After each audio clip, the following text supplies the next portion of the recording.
All right, grand evening, everyone. It's Shay Seeking or Shalonda, and I'm back. So again, I went to the nail place, right? And I'm sitting there, and I don't know, something told me to grab the Black Genesis, okay, prehistoric origins of ancient Egypt. Whenever we're talking ancient Egypt, it is, in my opinion, that is speaking of things that are speaking of the old world in America, okay. So, or symbolic for however you want to look at it. Okay. So again, I ended up going to chapter 6, which is the cattle and the star goddesses. Okay. So, it says about the time of the rains were falling off into the deserts, the people in the Nile Valley suddenly started taking an interest in cows, building things with big stones and getting interested in the star worship and solar observatories. Okay, so again, just right off the bat, when we're talking about these cow goddesses, I believe that this has to do with cows have to do with wisdom. Aged cows are what people use to drink and consume, we'll just say. So again, and symbolically, in my opinion, and from my mind's eye, this is speaking of women. Like, even if we look at it in the aspect of missing peoples, okay, or if we look at it as just women in general, what I feel this is, okay, compared to what we're talking about in the biblical text about the old and the young will have dreams and dream visions. So it's funny that we're in a time where, again, supposedly numbers are rising again when it comes to the nothing, right? Which is the dis-ease that is, going around right now, supposedly. So, it's making me think about certain things, age-wise, with illnesses and ailments that might lead women in general, the ages 30 and up, 40 and up, right? Around this time when there's supposedly an uptick, in numbers, right? Meaning it causes alarm or fear in some people, and some people are, going to end up going to hospitals and things like that in fear of, other things. And again, it just makes me think, again, it is just bothering me. I was sitting there listening to the news, and I'm like, oh my goodness. It just feels as though I see this energy of, y'all know what I've been talking about. You know the whole story about Esther and again, her speaking for or saving the lives of the 90,000 or whatever.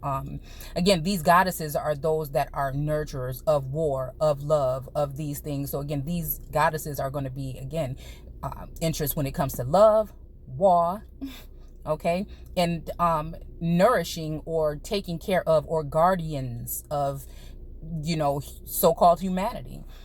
So again, it's just, like I said before, I don't advise anyone to be running. Because again, it's been almost damn near 3 years.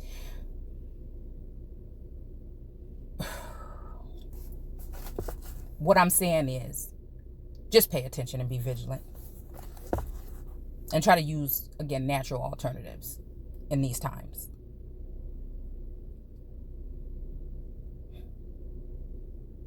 The rising of Cyrus had been observed by Elephantine. And we're going to just kind of read through this because it's a lot and I want to just read through it. I promise not to stop as much, right? So it's something you probably want to throw on when you're driving or something like that. Again, but we're going to bring up things that are correlating with now, then, and things that I've seen since, had visions of, and things of this nature, okay? So, had been observed by the Elephantine throughout all periods of ancient Egyptian history. These are just quotes right here in the beginning of the chapter. The Egyptians were the first to discover the solar year, okay, and to portion out its course unto the 12 parts. They obtained this knowledge from the stars. Again, take it how you want to take it. About how we talk on this channel, okay? So, it says taming the aura, okay? So again, oro, Okay. Yeah, something like that. Okay. So again, I don't know, right off the bat, just reading that kind of reminds me of, because I just started to watch the 6th season or whatever of Lucifer. And I don't know, that reminded me of, for some reason, it reminded me of the daughter, right, of Lucifer, supposed. I don't know for sure if it is or not, but she's supposedly, somebody that came from the future to do something and whatever.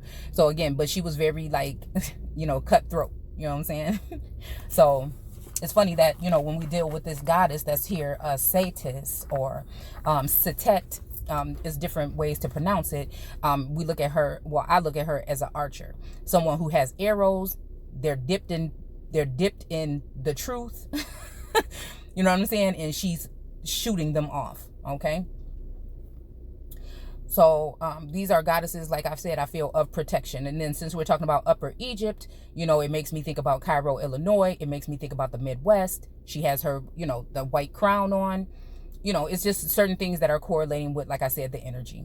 Someone who is actually scoping out the scene in order to be someone to, again, protect and preserve. Okay.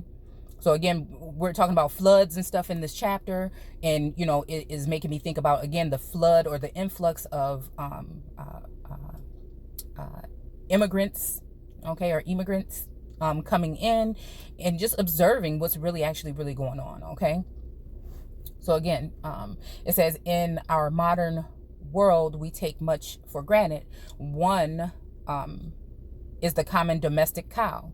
So again, when we're talking about domestic, that makes me just think indigenous, aboriginal, original. Okay. And then the cow, again, will be the sacred mother. Okay.